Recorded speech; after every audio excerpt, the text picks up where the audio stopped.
Chapter 26. Beside the well there was a ruin, an old stone wall. When I came back from my work the next evening, I caught sight of my little prince from a distance. He was sitting on top of the wall, legs dangling, and I heard him talking. "Don't you remember?" he was saying. "This isn't exactly the place." Another voice must have answered him then, for he replied, "Oh, yes, it's the right day, but it isn't the right place." I continued walking toward the wall. I still could neither see nor hear anyone, yet the little prince answered again, "Of course. You'll see where my tracks begin on the sand. Just wait for me there. I'll be there tonight." I was 20 yards from the wall and still saw no one. Then the little prince said, after a silence, "Your poison is good? You're sure it won't make me suffer long?" I stopped short, my heart pounding, but I still didn't understand. "Now go away," the little prince said. "I want to get down from here."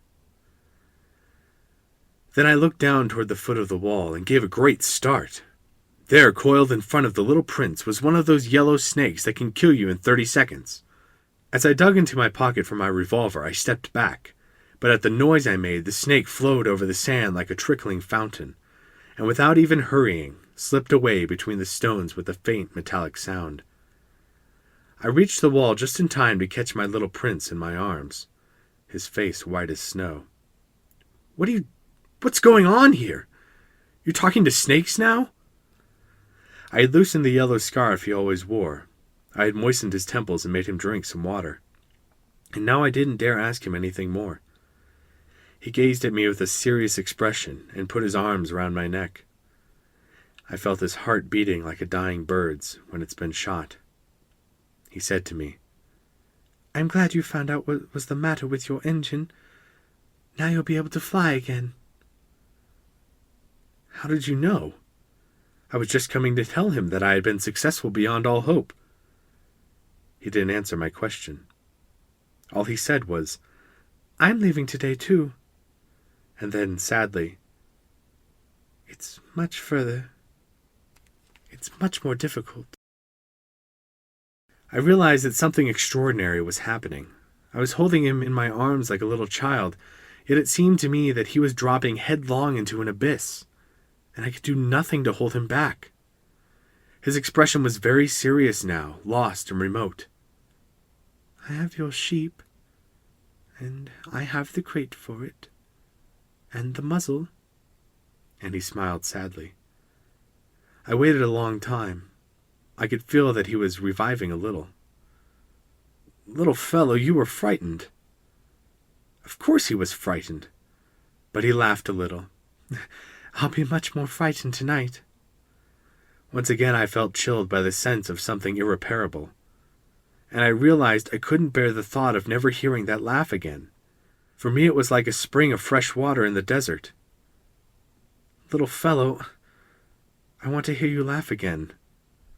But he said to me, "Tonight, it'll be a year. My star will be just above the place where I fell last year." "Little fellow, it's a bad dream, isn't it? All this conversation with the snake and the meeting place and the star." But he didn't answer my question. All he said was, "The most important thing is what can't be seen." "Of course." "It's the same as for the flower. If you love a flower that lives on a star, then it's good, at night, to look up at the sky. All the stars are blossoming." "Of course." "It's the same for the water. The water you gave me to drink was like music, on account of the pulley and the rope. You remember. It was good." "Of course." "At night you'll look up at the stars. It's too small where I live for me to show you where my star is. It's better that way. My star will be one of the stars for you, so you'll like looking at all of them. They'll all be your friends. And besides, I have a present for you." He laughed again. Little fellow, I love hearing that laugh." That'll be my present. Just that. It'll be the same as for the water. What do you mean? People have stars, but they aren't the same. For travelers, the stars are guides. For other people, they're nothing but tiny lights. And for still others, for scholars, they're problems. For my businessmen, they were gold. But all those stars are silent stars. You, though, you'll have stars like nobody else. What do you mean? When you look up at the sky at night, since I'll be living on one of them, since I'll be laughing on one of them, for you, it'll be as if all the stars are laughing. You'll have stars that can laugh. And he laughed again. And when you're consoled, eventually everyone is consoled, you'll be glad you've known me. You'll always be my friend. You'll feel like laughing with me. And you'll open your window sometimes just for the fun of it. And your friends will be amazed to see you laughing while you're looking up at the sky. Then you'll tell them, yes, it's the stars. They always make me laugh. And they'll think you're crazy. It'll be a nasty trick I played on you. And he laughed again. And it'll be as if I had given you, instead of stars, a lot of tiny bells that know how to laugh. And he laughed again. Then he grew serious once more. Tonight, you know. Don't come. I won't leave you. It'll look as if I'm suffering. It'll look a little as if I'm dying. It'll look that way. Don't come see that. It's not worth the trouble. I won't leave you. But he was anxious. I'm telling you this on account of the snake. He mustn't bite you. Snakes are nasty sometimes. They bite just for fun. I won't leave you. But something reassured him. It's true. They don't have enough poison for a second bite. That night I didn't see him leave. He got away without making a sound. When I managed to catch up with him, he was walking fast, with determination. All he said was, "Ah, you're here." And he took my hand. But he was still anxious. You were wrong to come. You'll suffer. I'll look as if I'm dead, and that won't be true. I said nothing. You understand, it's too far. I can't take this body with me. It's too heavy. I said nothing. But it'll be like an abandoned old shell. There's nothing sad about an old shell. I said nothing.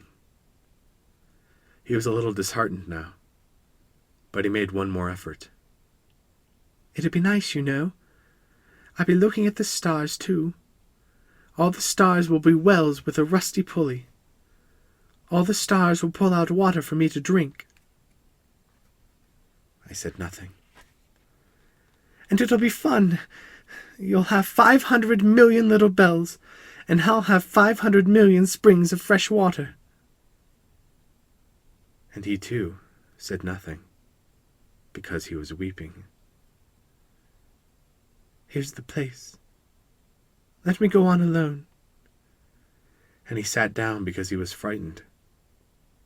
Then he said, You know, my flower, I'm responsible for her. And she's so weak and so naive. She has 4 ridiculous thorns to defend her against the world. I sat down too, because I was unable to stand any longer. He said, There. That's all. He hesitated a little longer, then he stood up. He took a step. I couldn't move. There was nothing but a yellow flash close to his ankle. He remained motionless for an instant. He didn't cry out. He fell gently, the way a tree falls. There wasn't even a sound because of the sand. Chapter 27. And now, of course, it's been 6 years already. I've never told this story before. The friends who saw me again were very glad to see me alive. I was sad, but I told them it's fatigue.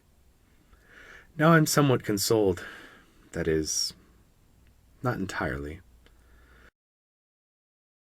But I know he did get back to his planet because at daybreak I didn't find his body. It wasn't such a heavy body. And at night I love listening to the stars.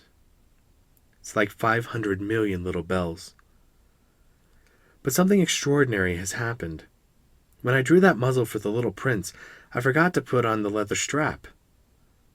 He could never have fastened it on his sheep. And then I wonder, what's happened there on his planet? Maybe the sheep has eaten the flower. Sometimes I tell myself, of course not. The little prince puts his flower under glass, and he keeps close watch over his sheep. And then I'm happy. And all the stars laugh sweetly. Sometimes I tell myself, anyone might be distracted once in a while, and that's all it takes. One night he forgot to put her under glass, or else the sheep got out without making any noise during the night. Then the bells are all changed into tears. It's all the great mystery. For you, who love the little prince too. As for me, nothing in the universe can be the same if somewhere, no one knows where, a sheep we never saw has or has not eaten a rose. Look up at the sky. Ask yourself, has the sheep eaten the flower or not? And you'll see how everything changes. And no grown-up will ever understand how such a thing could be so important. For me, this is the loveliest and the saddest landscape in the world. It's the same landscape as the one on the preceding page, but I've drawn it one more time in order to be sure that you see it clearly. It's here that the little prince appeared on Earth, then disappeared. Look at this landscape carefully, to be sure of recognizing it. If you should travel to Africa someday, in the desert. And if you happen to pass by here, I beg you not to hurry past. Wait a little, just under the star. That if a child comes to you, if he laughs, if he has golden hair, if he doesn't answer your questions, you'll know who he is. If this should happen, be kind. Don't let me go on being so sad. Send word immediately that he's come back.